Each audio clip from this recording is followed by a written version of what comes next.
Hello and welcome back to another episode of Everyday English with E2. My name is Mark. Each week we focus on English grammar, vocabulary, or pronunciation, and this week it's all about vocabulary. One of the biggest questions we get at E2 is, how can I learn more phrasal verbs? And we get this from everyone, beginners, intermediates, IELTS, and even OET students. Now, the short answer is you learn them one at a time. But which ones? My advice is to start with language you can use to talk about your life and your experience. Let's start with 5 phrasal verbs you can use to talk about your weekend.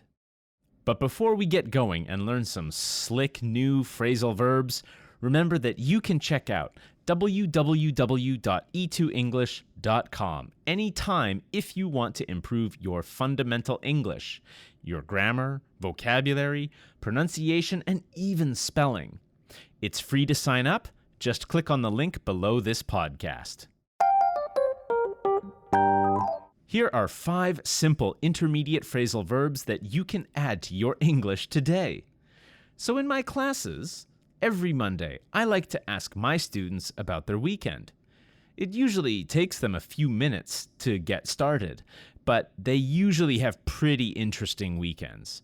Now, I'm sure your English is great, but I know that students always love to learn fun little phrasal verbs that they can pepper into their spoken English. So here are 5 ways you can make your conversational English just a little bit spicier. Phrasal verb number 1, to meet up with. On Saturday, I met up with some friends and we went to a movie. So to say I met some friends is fine, it's correct, but when we say met up with, it really makes it clear that this was a casual situation. Also, to meet by itself is often used to describe a first encounter, like I met my wife in college, or I met him last year. Who do you like to meet up with on the weekend? Phrasal verb number 2, to head over. Number 2 is to head over. It's just a fun way to say go to, like after the movie, we headed over to a restaurant for a burger. You can, of course, still say went, but you get a few extra cool points for head over. After we ate, we headed over to Mike's house to play Nintendo. Phrasal verb number 3, to stress out. Well, hopefully you don't have to use this one too much. Stress out. Sometimes my students have a bad weekend, and I teach them stress out, as in, my boss made me work the whole day, and it really stressed me out. Or, my teacher gave me a huge assignment on Friday that's due today. I spent the whole weekend on it. It really stressed me out. Or we can use this one like an adjective. I had to prepare my university application, and there was a lot of paperwork. I was really stressed out.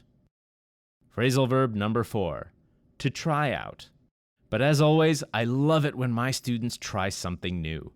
They might try a class or a new activity, so sometimes I teach them to try out. Like, I tried out a hip-hop dance class, or I tried out a new yoga studio, or I tried out rock climbing.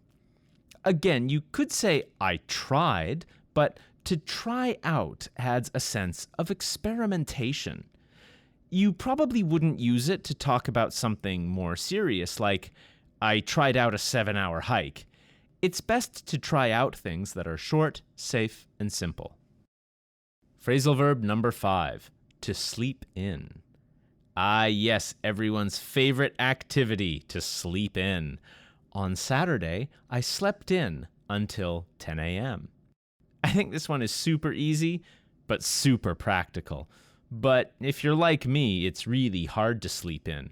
I would say, I wanted to sleep in, but I woke up at 7 a.m., just like on every weekday.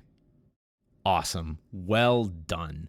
Remember, if you need more practice, then head over to www.e2english.com for all your English language needs.